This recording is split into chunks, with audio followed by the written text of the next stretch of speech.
যখন সারা বাংলাদেশ 5ই অগস্ট সারা বাংলাদেশ তখন বিজয় মিছিল উন্মত্ত, কিন্তু ঠিক একই সময়ে আমার হবিগঞ্জের বানিয়াচং উপজেলায় একদিনে এক নাগাড়ে 9 জনকে গণহত্যা করা হয়েছিল। কিন্তু আমি স্পষ্ট লক্ষ্য করেছি, একটি অদৃশ্য শক্তির আস্ফালনে আমাকে গ্রেফতার পরবর্তী সময় আমার ভাইয়েরা যেটা আমাকে জানিয়েছেন, এবং পরবর্তী সময়ে আমি সবাইকে আমি দোষী সাব্যস্ত করব না। মিডিয়ার অনেক ভাইয়েরা, অনেক কলামিস্ট ভাইয়েরা সারা দেশের সবাই বেশিরভাগ আমাদের পাশে দাঁড়িয়েছিলেন, বাট কতিপয় কিছু ভাইয়েরা আমাদের বিরুদ্ধে দাঁড়িয়েছিলেন। তারা আমি দেখেছি যে আমাদেরকে এই সন্তোষের বিষয়টাকে সামনে এনে সন্তোষের প্রতি মায়া কান্না করে আমাদের যে এত এত ভাইকে গণহত্যা করা হয়েছে, বানিয়াচংয়ে যে আমার 12 বছরের ছোট্ট শিশু হাসানকে গণহত্যা করা হয়েছে ব্রাশ ফায়ারের মাধ্যমে, এটাকে বৈধতা দেওয়ার চেষ্টা করেছেন। আমরা এখান থেকে তার নিন্দা জানাচ্ছি। এবং দেখেন, আমি বারবার যখন রিকোয়েস্ট করেছি তারা তাকে ছাড়তে একদম না করেছেন যে ছাড়া যাবে না। এবং তার পূর্ববর্তী সময় হবিগঞ্জে বাংলাদেশের সবচেয়ে বেশি মামলা বাণিজ্য হয়েছে। বিজলি কেবলসের স্কিন কোটেড ইনসুলেশন আগুন প্রতিরোধী। বিজলি কেবলস, নিরাপদ আজীবন। এবং হবিগঞ্জের প্রতিটি থানাতে যেন মামলা বাণিজ্য আর রেগুলেশনের মামলা দিয়ে, ফাইন্যান্সিয়াল ইনভলভমেন্ট দিয়ে, টাকা পয়সা দিয়ে মানুষকে, নিরীহ মানুষকে গ্রেফতার করার জন্য একটা মহোৎসব শুরু হয়ে গিয়েছিল।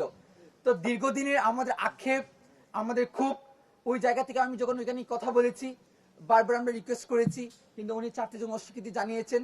ওই জায়গা থেকে একজন আমার জুলাইয়ের সহযোদ্ধা ভাইকে বাঁচানোর জন্য এক পর্যায়ে আমি আমার নিজেকে নিয়ন্ত্রণ হারিয়ে ফেলি।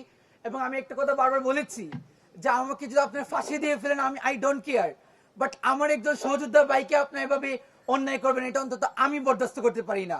জুলাই গণঅভ্যুত্থানের 2000 শহীদের রক্ত আমাদেরকে যে চেতনা শিখিয়েছে, ওই চেতনা অন্তত আমাদের এই অন্যায় বরদাস্ত করতে আমাদের শিখায়নি। এবং আমি যেই কথাটি বলতে চেয়েছিলাম যে আমাদের সারা দেশে যখন বিধ্বস্ত অবস্থা, 5ই অগস্টে সারা দেশ তখন আমাদের জুলাই যে সকল সৈনিকদেরকে হত্যা করা হয়েছে, শহীদ করা হয়েছে, ওই জায়গা থেকে সারা দেশের মানুষ 17 বছরের নিপীড়ন নিষ্পেষণের প্রতিবাদে খুবই দীর্ঘদিনের ক্ষোভকে সঞ্চারিত করে তারা প্রতিটি থানাতে, প্রতিটি জেলাতে তার স্ফুলিঙ্গ আমরা দেখেছি বিস্ফোরিত হয়েছিল। ওই জায়গা থেকে আমি একটা কথা বারবার বলেছি, একবার আমি বলি নাই যে আমি করেছি, আমরা মাধ্যমে, এই কথার মাধ্যমে আমরা ধারা সমস্ত আন্দোলনকারী সত্তাকে বুঝিয়েছিলাম জুলাই আমাদের অস্তিত্ব। এখানে আমি মাহদি কিংবা আমাদের ব্যক্তিগত কোনো এখানে পারপাস ছিল না। আমরা মিন্স জুলাই গণঅভ্যুত্থানের সকল অংশীজন, সকল জুলাই যোদ্ধা যা আমাদের পাশে দাঁড়িয়েছিলেন, যা আমাদের সাথে লড়াই করেছিলেন।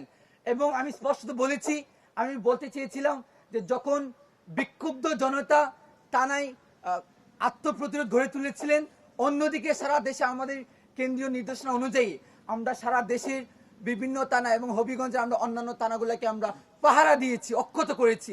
ওই জায়গা থেকে অন্তত এই ব্লেম গুলো আমাদের পক্ষে এগুলা কখনোই শোচনীয় নয়। পরবর্তী সময়ে বৈষম্য ছাত্র সহ সারা দেশের সহযোদ্ধা ভাইরা আমার পাশে দাঁড়ানোর পর আপনারা দেখতে পেয়েছেন, বাকি ইতিহাস আপনারা জানেন।